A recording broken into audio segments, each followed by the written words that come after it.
Mas hoje eu confesso pra vocês que eu tô com um cara que eu sou fã, um cara que me representa, um cara que realmente faz aquilo que eu acredito na política. Princípios, valores e coragem. Quem é ele? Gessé Sangali. E aí, querido? Meu irmão, a gente às vezes quer fortalecer a nominata, falar de bons candidatos que temos, mas eu te confesso que quando te convidei pro PL, eu falei, pô, tomara que esse cara aceite, porque ele, mais do que discurso, mais do que narrativa, ele é coerente. As votações dele são coerentes, o trabalho dele é coerente, sem contar, pessoal, que olha, é uma figura. Tu quer conhecer o Gessé? Só andar pelas ruas de Porto Alegre, que ele tem um monociclo elétrico. Eu já várias vezes vindo pro centro, eu buzinava, Gessé, tava aí lá com aquele monociclo. Ele vai, pra quem conhece Porto Alegre, do Jardim Botânico, vem até a Câmara de Vereadores com o monociclo. É um baita de um cara. Meu irmão, obrigado pela presença. Já começo fazendo essa pergunta. Tu trabalha hoje no TRT, né? Já, inclusive, passou pra Escola Preparatória de Cadeias do Exército. Quando é que surgiu essa vontade de ajudar na política? Bom, obrigado pela oportunidade, obrigado ao Pérez por ter me acolhido.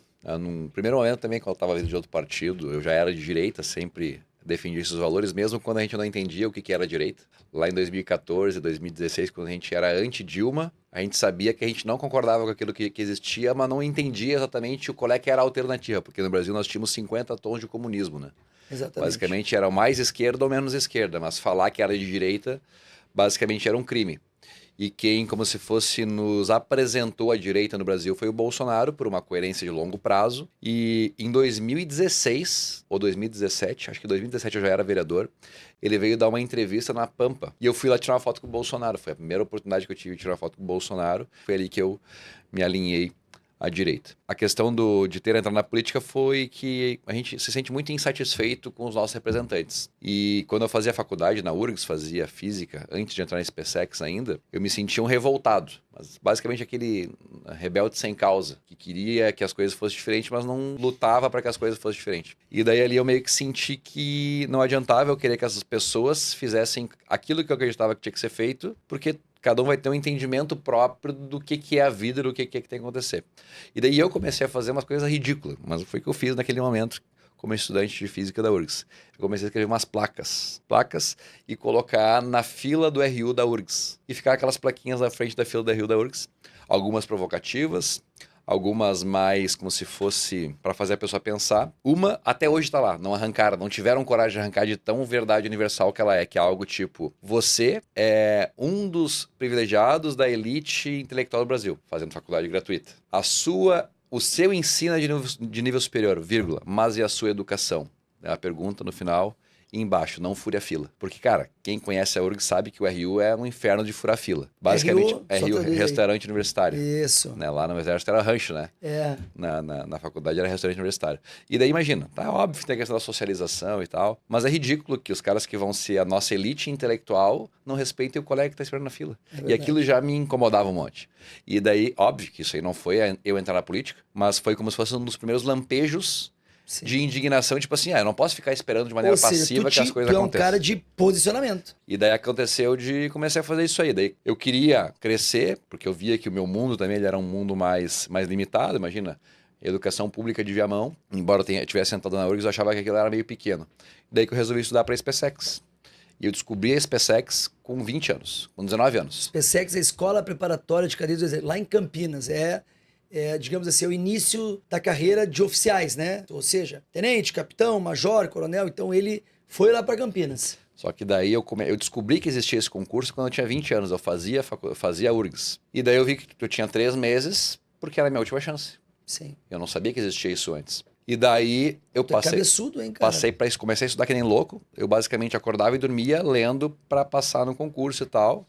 E daí eu usei uma estratégia errada, porque eu pensei assim, eu sou bom em matemática, física, geografia, química, porque isso eu faço física, né? Então gosto dessas coisas e tal. E geografia é uma coisa pessoal minha, eu gosto de política, então geografia, política tem um pouco a ver, né? E daí eu pensei, vou focar no que eu sou bom e vou deixar o que é ruim pra ver o que acontece. Fiz a prova, fui relativamente bem colocado, mas eu não acertei o número mínimo de questões na prova de português. Fui reprovado. Acabou pra mim. E daí eu fui atrás de um advogado, entrei na justiça contra a União pra poder fazer o concurso de novo, mesmo não tendo idade, porque a minha idade tinha passado 3 meses do limite. E daí eu fui no pré-vestibular Elite, que era um pré-vestibular que tinha em Porto Alegre, pedi bolsa, fizeram uma prova lá, me deram 75% de desconto e fiquei aqueles próximos 12 meses estudando para o concurso. E uma coisa interessante da minha personalidade, eu jurava que eu tinha passado em 2009 para o SpaceX, jurava, eu tinha certeza que tinha passado. E quando veio o resultado, imagina, demora 3 meses, tu passou por isso. Sim. 3 meses até sair o resultado, porque tem a prova, depois tem a redação e depois vem o resultado, daí vem o listão, e daí tem os titulares, depois tem os suplentes, e tem a lista de suplente, é isso aí. E eu olhei ali a lista de titulares, eu não vi meu nome. Olhei os suplentes, não tava meu nome. Eu te juro, cara, foi exatamente assim que eu fiz. Eu tava lendo o nome no computador, eu fiz assim, ó. Daí eu sabia que tinha um livro de português aqui do Segalo do meu lado. Eu te juro, cara, eu fiz assim, ó.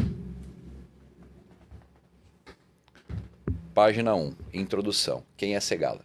Cara, eu decorei a gramática do Segalo, decorei. Eu li 3 vezes. E daí no outro ano, com liminar para poder concorrer, estudando com bolsa no vestibular Elite. Mantinha física, mas era mais uma coisa que, né, eu estava acompanhando que eu queria passar no concurso. Daí passei em 52 ou 56 no concurso. E de português, na época eram 30 questões, depois foi caindo, no meu ano era 15 questões, eu acertei 14 de 15. Então eu decorei, até hoje eu lembro assim, se me perguntar uma coisa de gramática, eu vou lembrar mais ou menos em que canto da página tá, não, tá em cima, à direita, na página 70 e poucos. Porque, enfim, eu sou muito esforçado. Que legal. Eu digo que eu não sou muito inteligente, mas sou muito esforçado. E eu vou falar para vocês, ó, essa prova é uma prova nacional dificílima. Eu me arrisco a dizer que ela é uma prova padrão medicina na federal, porque são muitos concorrentes para 500 vagas em todo o Brasil. Então, tu imagina os 26 estados e o Distrito Federal fazendo uma prova nacional. Eu tive a possibilidade de ser aprovado também, mas confesso que na minha época eu tive uma facilidade, porque ainda tinha vaga de aluno do colégio militar, então eu era aluno do colégio militar, tinha uma certa proporção que me beneficiou, e depois eu vi que começou a ficar muito mais difícil, muito mais difícil. Bom, isso mostra um pouquinho do perfil do Gessé, de um cara que se prepara e que conquista seus objetivos. Uma das coisas, Gessé, que eu acho que é bem legal falar aqui, quando tu entrou pra política, tu foi vereador em uma cidade aqui da grande Porto Alegre, que foi Viamão. Viamão.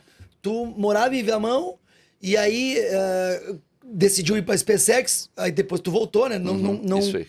E aí, quando é que surgiu a possibilidade de tu ir para política, assim, de ser candidato? Essa história é interessante. Eu nunca tive a oportunidade de te contar e poucas pessoas já ouviram essa história. Eu sempre fui uma pessoa muito ansiosa, um problema pessoal de ansiedade. Somos. E a SpaceX foi horrível para mim, porque eu sou ansioso e eu precisava de uma orientação não psicológica, mas eu precisava de alguém que entendesse do meu problema para dizer, cara, tu não tá entendendo que é um processo, porque eu tinha esse problema de ansiedade e para mim, que, sei lá, era criado solto em Viamão, ficar preso nas aulas e na SpaceX era horrível. Imagina, pra pessoa que tem ansiedade, ela não ver o fim do processo é algo horrível. Sim. Então eu acordava de manhã, sei lá, 5h30 da manhã, ia fazer barba, arrumar a cama, não sei o quê, ia daí sentado de pé de joelho, não sei o quê e tal, pra formação pra tomar café.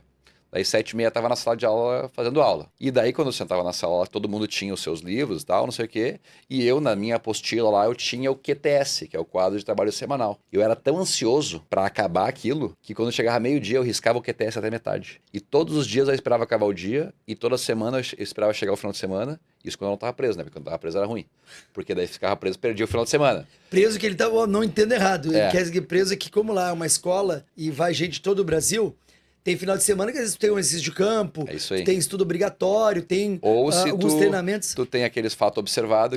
Se ele não arrumou a cama dele, vai ficar... Então vai perder o final de semana, não vai poder sair. E daí eu ficava... Enfim, isso pra mim era horrível. E eu tinha esse problema de ansiedade. E o que é ansiedade? Depois eu descobri.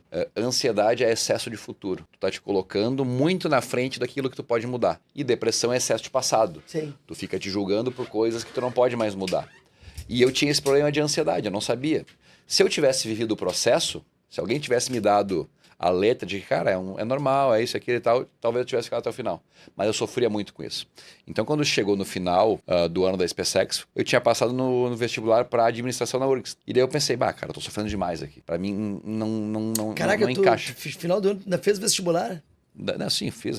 Era no meio do ano, né? Em algum dia do meio do ano, por acaso, eu tava em Porto Alegre, não sei se era durante as férias escolares. Eu fiz o vestibular e passei em administração na URGS e eu pensei, vou voltar pra lá, por quê? Daí qual é que foi a minha leitura? Se eu me esforçar lá fora, o tanto que eu me esforço aqui dentro, eu vou ser um cara de sucesso. Porque é muito esforço que tu faz. É muito. Só que lá é uma coisa que, tipo, é o que te mandam fazer. E daí eu tinha uma leitura que, tipo assim, eu sou um cara criativo, esforçado, eu não preciso que me mandem fazer, eu já sou um cara proativo. Se eu me esforçar lá fora o que eu me esforço aqui dentro, eu vou ter sucesso. Então eu vou sair azar. E, cara, eu saí azar.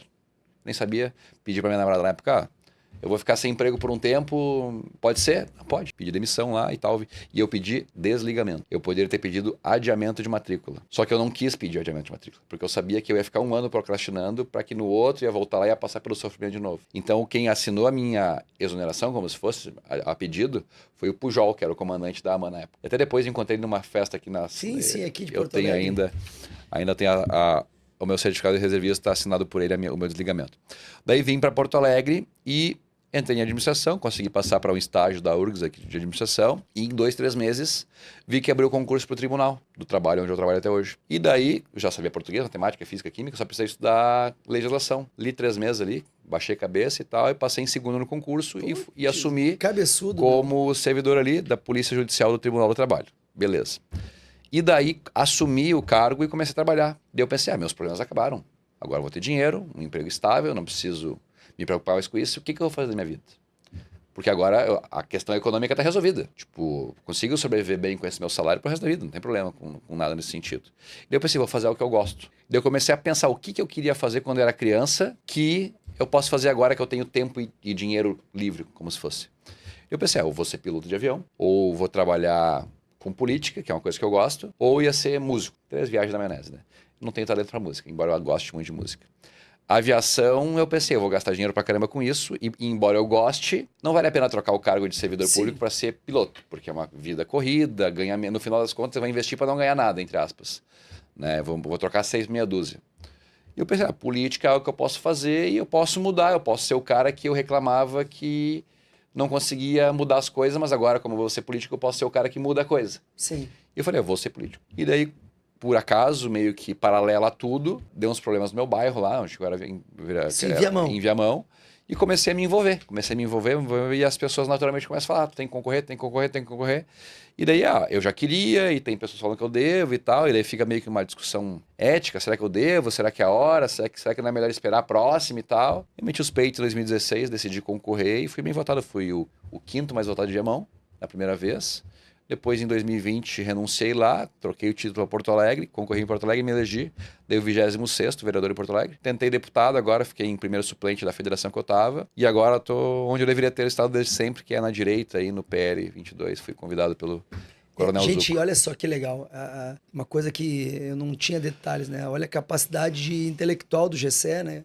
Que ele falou assim, em se preparando, ele passa. E passou em tudo que ele se preparou. E foi eleito vereador em Viamão, uma cidade próxima a Porto Alegre.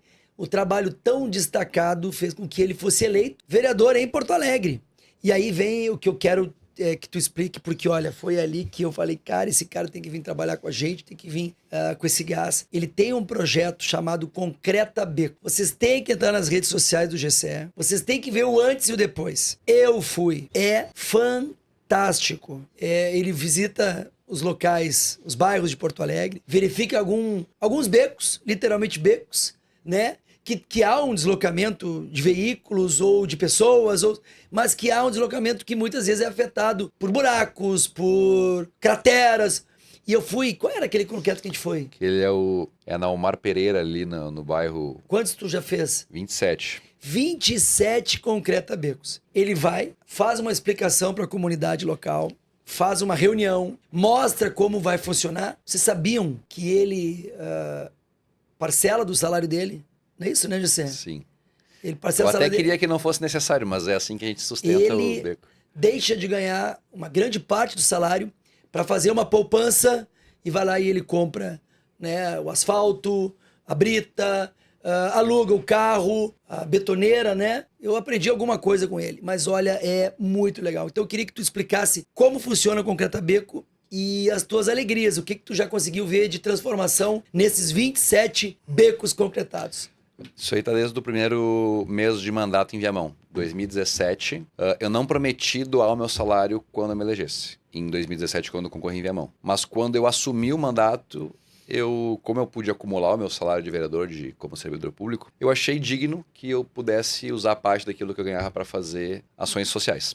E o Concreta Beco, ele surgiu de um exemplo de um caso que a gente acabou atendendo em Viamão através do mutirão comunitário. A gente fez uma escadaria gigante lá, até viralizou na época de trabalho social que a gente tinha feito. 27 finais de semana, 22 finais de semana de trabalho para fazer uma escada gigante lá em Viamão. E daí começou um montão de pessoas a pedir para eu arrumar a sua rua. E não tinha condição de fazer, porque era muita coisa, né? Imagina. E daí uma pessoa pediu, mas faz o meu beco. E daí a gente pegou e concretou um beco lá, no grito, né? Pega a betoneira, traz brita, traz areia, traz cimento, botamos o morador a trabalhar e fizemos o primeiro Concreta Beco. Tá até hoje lá. Beco Gutierrez, lembrei. Beco Gutierrez. Se quiser botar no Google Maps, tem aí. Beco Gutierrez, na Rua da Hidráulica, na cidade de Viamão. Daí foi o primeiro Concreta Beco de maneira informal. E quando eu me tornei vereador, eu pensei, eu quero manter isso. Eu quero manter esse meu trabalho social que eu tinha antes de entrar como vereador. Eu era líder de uma associação de moradores. E daí eu transformei o trabalho social de antes num produto social, que era o Concreta Beco. Porque ele é simples, tipo assim, os becos se reproduzem na cidade, as pessoas geralmente que moram em beco, alguns trabalham com obras, pedreiro, servente, não sei o quê. Então eu poderia utilizar a mão de obra das pessoas e surgiu como se fosse esse produto. Daí no primeiro salário de vereador de Viamão, eu comprei um reboque, comprei uma betoneira dessas grandona, industrial, comprei 4, 5 carrinhos de mão e comprei ferramentas e a gente começou a fazer becos e aí foi indo. E todos os becos nos primeiros 4 anos de mandato em Viamão foram feitos de maneira manual. Pegava enxada, picão, carrinho de mão, botava a brita, virava o concreto na betoneira. Na força. E era infernal. Cara, era infernal. Porque, imagina, cansa e tal, não tem, é uma coisa muito pesada. E não é pouco concreto, né? Imagina uma rua de 50 metros por 3 metros de largura, é 150 metros quadrados. 150 metros quadrados de material e como a rua ela é toda erodida, acaba sendo muito mais material do que seria uma rua normal. Tu deixar plano, imagina. Então, daí eu fiz lá, acho que em Viamão, acho que uns 14, 15 becos. Daí quando eu vim para Porto Alegre, daí eu tinha feito um compromisso de doar, parte do meu salário para projetos sociais. Daí eu doava, vou parar de doar agora por causa da questão eleitoral, R$5.000 por mês do meu salário pro projeto. Então eu boto numa conta específica, as entradas e saídas e tal, e a cada 3 meses eu tenho R$15.000. E um beco custa mais ou menos R$15.000. Mais ou menos isso. E daí, já que agora eu tenho dinheiro... Você fez uma média de um beco a cada 3 meses. Por aí. Depende, que às vezes o cara gasta em outra coisa. Que nem, por exemplo, eu comprei adesivo Farolula, eu comprei R$2.000 de adesivo Farolula. Então saiu desse dinheiro, mas mais ou menos essa é a lógica. E daí a gente, como agora tinha dinheiro, né? Muito mais do que na época que eu fazia em Viamão, eu decidi parar de sofrer. Então a gente refinou o processo e se desfez da betoneira e começou a contratar concreto usinado, industrial, que é muito melhor. Porque ele vem com aquele KPA, né? Então, basicamente, qual é que é o nosso trabalho agora? Eu chego num beco, primeiro eu vejo, tem condições? O que é ter condições? Ele não pode ser muito comprido, porque se for uma coisa de quilômetros não vai ter dinheiro. Não pode ser muito largo, porque se for largo, configura a rua, a prefeitura pode me encher o saco. Então tem que ser um comprimento razoável, uma largura de até uns 3, 4 metros. Configurar beco, porque também se não passa caminhão, e caminhão estraga. Então tem que ser uma coisa que só passa veículo leve. Então, não muito comprido, não muito largo. Tem que ser inclinado. Por quê? Porque o inclinado, a água passa rasgando o chão. Então, ele, por erodir, se torna um lugar ruim. E o concreto resolve o problema das pessoas, porque ele impermeabiliza e impede que rasgue. Sim. Então, não muito comprido, não muito largo, inclinado, e as pessoas têm que estar dispostas a trabalhar. E daí o que eu faço? Eu nunca me ofereço para fazer. As pessoas me pedem na internet. E daí eu peço para alguém planilhar, ver quais são os que se encaixam nesses 3 requisitos: comprimento, largura, inclinação. E a pessoa vai ver e conversa com a pessoa que está lá, a pessoa que pediu. E daí a gente fala, tu tem condição de colocar os moradores para trabalhar? Ah, aqui os caras não são unidos. Beleza, então tchau.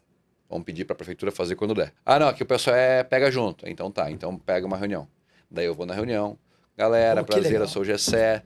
A gente vai fazer assim, assim, assim e tal, só que você tem que me ajudar, tem que pegar o final de semana, picão, enxada, carrinho de mão, vai ter que botar a brita, vai ter a plainar e tal, babá. Como tem geralmente servente, pedreiro, mestre de obra que mora nesses becos, Geralmente tem alguém que não, eu sei fazer. Daí já organiza, daí a gente coloca meio que um compromisso, assim, beleza. Para eu começar, a gente vai começar sábado de manhã. Sexta de noite tem que estar pronto o piso como a gente mandar. Eu vou comprar 4, 5 metros de brita, vou deixar as ferramentas de vocês vão aplainar a rua. Daí os moradores mesmo aplainam na rua. E daí quando chega sábado de manhã, que foi a fase que tu chegou, Sim. chega com as madeiras, a gente coloca as madeiras, faz as caixas, como se fosse qualquer caixaria normal de colocar, fazer contrapiso. E 10 da manhã chega o caminhão betoneiro com a mangueira. E daí, galera, agora bota todo mundo no colete aí, vamos espalhar o concreto. E, cara, esse é o trabalho. E daí jogamos o concreto por cima, os caras trabalham, normalmente a gente faz um salchipão para como se fosse pagamento ali pela confraternização e tal, pelo trabalho que está sendo feito. E o pessoal, veste, né? O pessoal fica feliz da vida, porque... Me fala aí algumas teve um caso. algum feedback, Lembrei de umas consequências legais assim do antes e do depois. Cara, eu nunca fui pedir voto nesses lugares depois, tá? Talvez seja até um erro meu, porque eu não faço pra pedir voto. Isso é um fato, assim, é só tu ir em qualquer dos becos que eu fiz, falar quantas vezes já você veio aqui pedir voto. Não fui, tá? Mas as pessoas ficam gratas. É um fato, assim, eu até achava que, vão esquecer, o primeiro galeto que pagarem pra eles depois, aí eles vão se vender, né? É comum o cara pensar isso, né? Mas não, as pessoas, elas mandam mensagem, assim, manda material pra gente poder distribuir. Não quer botar uma bandeira aqui em casa? Teve gente que eu botei bandeira nessa eleição, porque os caras mandaram mensagem. Mas teve um caso que foi engraçado, é que eu fui ameaçado de ser multado, porque foi o primeiro beco grande que a gente fez praticamente uma rua, que era na rua Oswaldo Cruz, no município de Viamão. Que era a rua que era a Associação de Moradores, que eu fui presidente de 2012 a 2016. E ela era uma rua, eu sabia que era uma rua. Só que como ela era uma rua cara pra mim, porque era a rua da Associação de Moradores que eu tinha sido presidente uma época, quando me pediram, eu falei, vou fazer. Só que como foi uma rua, deu uma repercussão gigante, tipo assim, Jornal do Comércio... Os jornaizinhos foram fazendo matérias, entendeu? E até o próprio Vitorino comentou na Pampa sobre isso, viralizou na época. Que legal. E daí, como o Jornal do Comércio é um jornal sério, ele entrevista todas as partes, né? E entrevistou a mim, como é que foi a organização do trabalho, isso, aquilo e tal, e entrevistou a Prefeitura de Viamão. O que vocês acham de moradores fazerem o trabalho que a Prefeitura não faz? E daí o servidor público da Prefeitura tava com medo de qualquer coisa, né? Porque ele não autorizou, mandou, pois é, essa intervenção foi feita sem autorização da prefeitura, ela implica, entre aspas, em dano ambiental, e qualquer coisa que acontecer, os moradores podem ser multados. E daí eu peguei e levei a matéria pros moradores, os caras ficaram indignados, como assim multar, cara? Como assim vai pegar e multar as pessoas que foram lá e colocaram concreto para resolver o problema do piso? Não faz sentido, né? Daí eu peguei e levei a matéria do Jornal do Comércio para os moradores, mostrando que a gente estava sendo ameaçado de ser multado pela nossa intervenção que a gente fez lá na rua Oswaldo Cruz da cidade de Viamão. Pode colocar no Google Maps aí. Rua Oswaldo Cruz, esquina Sebastião Braga, algo tipo assim. Cara, vai estar lá o concreto desenhado no chão lá, que nós fizemos com os moradores. E daí um morador ficou indignado, como assim? E daí queriam me denunciar e tal, não sei o quê. A prefeitura queria, as pessoas ficaram achando que iam me denunciar e tal, que iam retirar o concreto. E porque qual é que foi a defesa que eu fiz pra mim? Eu falei, se não pode, eu tiro. Porque se tá errado, tem que tirar, né? Então eu tiro, essa vai ser minha defesa. Ou eu autorizo eles a retirar, entre aspas, né? Eu autorizo, pode tirar a prefeitura se tá errado, né? E daí o morador falou, não, ninguém vai tirar o concreto. E aí ele tá ali, ó. Tá ali já, ó. O que tá ali, meu? Tá ali, ó. Ali tem um galão de gasolina. Se alguém vier tentar tirar o concreto, eu vou botar fogo nas máquinas. Caraca. Porque para ele, deixou de ser um chão batido, fudido numa lomba que não conseguia subir de carro, para ser uma rua asfaltada. Asfaltada com concreto. Até, na verdade, parando para pensar, cara, por essa experiência prática, feita de maneira amadora, porque eu nunca... Só uma vez eu usei engenheiro como referência para fazer uma intervenção. Até o Gregor está concorrendo, a vereadora aqui, ele deu a assessoria técnica para a gente fazer uma ponte. Até hoje está inteiro. E tá... Já vi asfalto de prefeitura durar menos tempo do que os nossos concreto, que a gente usou concreto usinado. Então, na verdade, seria interessante, pensando assim, só viajando na maionese, cara, o nosso asfalto da cidade tinha que ser tudo concreto. Porque olha as placas de concreto da Ipiranga. Estão lá há décadas. Não precisa fazer manutenção. E a cada 2, 3 anos tem que trocar o asfalto da cidade. É óbvio que é mais barato o asfalto do que o concreto. Mas o concreto dura muito mais tempo.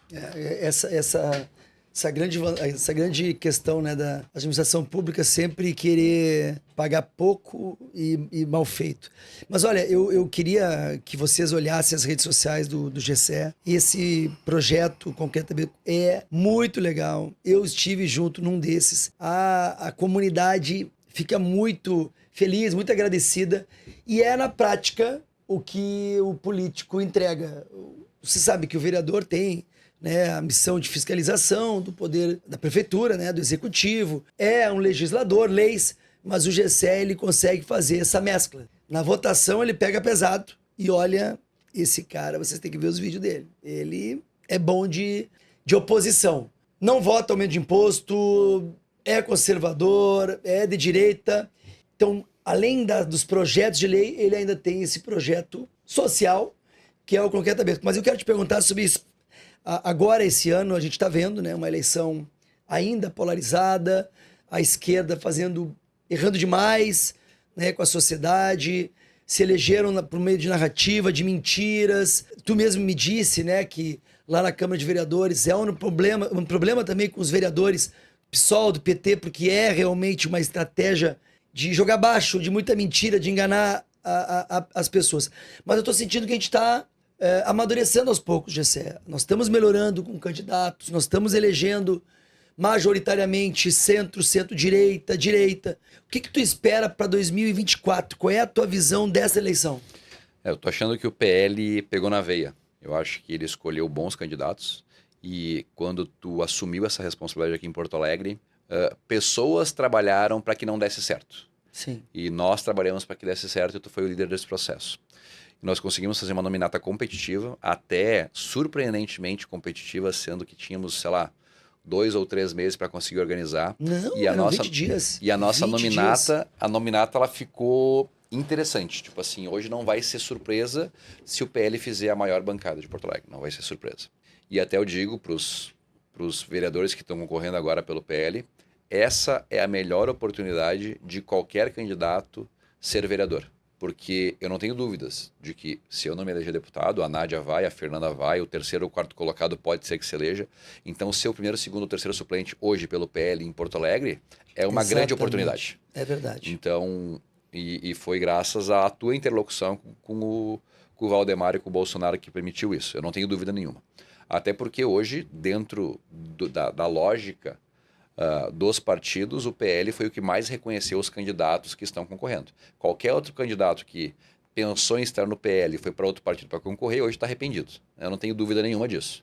E depois querem ainda usar a imagem do Bolsonaro para se promover, sendo que poderia estar no partido do Bolsonaro, enfim. Eu acho que, além disso, o PL agora está com a nossa vice do Melo, que foi uma boa parceria. E eu acho que foi uma boa dobrada. Eu acredito que o Melo está fazendo um bom trabalho como prefeito. Foi atingido, assim como todo o estado do Rio Grande do Sul, pela enchente. Ele eleitoralmente acabou sofrendo um pouco com isso. Mas as pessoas estão percebendo que não foi o CPF do Melo o culpado pelo que aconteceu.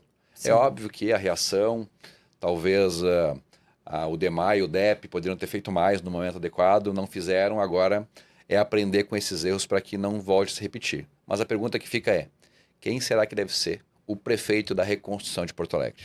Eu acho que tem que ser alguém que é calejado, que já entende, já conhece a máquina e pode sair jogando. Não pode ser alguém novato e também não pode ser a esquerda, porque a esquerda não tem nem moral perante a sociedade aqui de Porto Alegre para poder conduzir esse processo. Então eu acho que o PL vai crescer, a direita como um todo, além do PL, também vai crescer aqui em Porto Alegre. E eu vejo muito, saiu uma pesquisa recentemente mostrando que o eleitorado de Porto Alegre hoje é majoritariamente de direita. 34% se identifica como de direita, 28% se identifica como de esquerda, algo tipo assim, e 25% é de centro. Então, hoje, a maior fatia de eleitores em Porto Alegre se identifica como direita. Então, o melhor lugar para estar agora é estar num partido identificado com a direita, porque os eleitores estão começando a entender de política e compreendendo isso, a importância da direita para fazer essa retomada aqui em Porto Alegre. Até porque talvez no passado, por muitas narrativas trazidas pela mídia, pela esquerda que queria voltar, algumas pessoas tenham ficado com dúvida sobre a direita. Mas agora, vendo a esquerda no poder, não tem dúvida sobre o que é o melhor caminho para o nosso Brasil e para o nosso Porto Alegre. Show de bola. Gente, eu vou fazer um depoimento aqui meu, depois eu vou querer que o GCE faça as considerações finais, mas é muito importante, agora faltando um pouco mais de 2 semanas, que vocês tenham entendimento da importância do voto, da sociedade participar da política. A gente nota que em momentos, né, de projetos pesados, de aumento de imposto, de tudo que envolve essa questão da máquina pública, que hoje, infelizmente, sejam prefeituras e governo de estado, grande parcela, a grande maioria dos nossos impostos, nosso dinheiro suado, é para manter essa máquina pesada. E o GCE é totalmente contra essa estratégia. O GCE é um liberal na economia, um conservador no costume, é um cara aguerrido, é um cara de princípios, de valores. E eu queria que vocês conhecessem o trabalho do GCE. Eu sei que a gente não pode falar, mas eu torço muito para que ele seja eleito. Ele não está eleito, ele precisa do seu voto. É importante salientar, não tem ninguém eleito ainda, então cada voto é importante. E o voto que vocês puderem depositar no GCE, vocês vão estar depositando num grande parlamentar, num grande vereador. Ele tem um futuro brilhante na política, vai muito longe, mas nesse momento a gente precisa elegê-lo vereador de Porto Alegre. Então, fica aqui o meu pedido para que vocês votem certo, para que vocês participem do processo eleitoral, que vocês peçam voto para os seus amigos, nos seus grupos de WhatsApp. Se vocês entrarem nas redes sociais dele, eu não tenho dúvida que vamos dar voto àqueles que porventura não estavam pensando nele. E o número é o mais fácil. 22, o número do nosso partido, 000, ou seja, 22 mil. Então, dia 6 de outubro, não titubeia, não pensa em outro número, é 22 000 GCE Sangalli. Meu irmão, mais uma vez quero te agradecer. Eu quero agora que tu olhe para essa câmera e dê o teu recado também pedindo o teu voto. Vou agradecer ao PL pela acolhida. Eu espero continuar honrando as pessoas que confiaram em mim. Eu tenho por princípio orgulhar as pessoas que votaram em mim. E como é que eu faço para orgulhar as pessoas? Não mudando aquilo que eu me comprometi. E é por isso que às vezes eu sou mal interpretado por algumas pessoas. Porque eu não estou votando para ofender o colega. Eu estou votando para orgulhar as pessoas que confiaram em mim. Então, um dos slogans que eu tenho no meu trabalho é um voto que orgulha. Cara, para eu ser um voto que orgulha, eu não posso mudar a cada ventania que passa. Para eu ser um voto da direita de verdade, eu tenho que ter lá o decálogo do PL decorado na cabeça para não infringir nada daquilo que está colocado ali. Então, se tu quer alguém que seja de direita de verdade, que já provou que mesmo sob pressão defende os nossos valores, não te esquece de acessar Sangalli, direita de verdade, 22000. Tamo junto, pessoal. 6 de outubro, 22000, Jancé Sangalli, o voto que orgulha. Tamo junto, um abraço.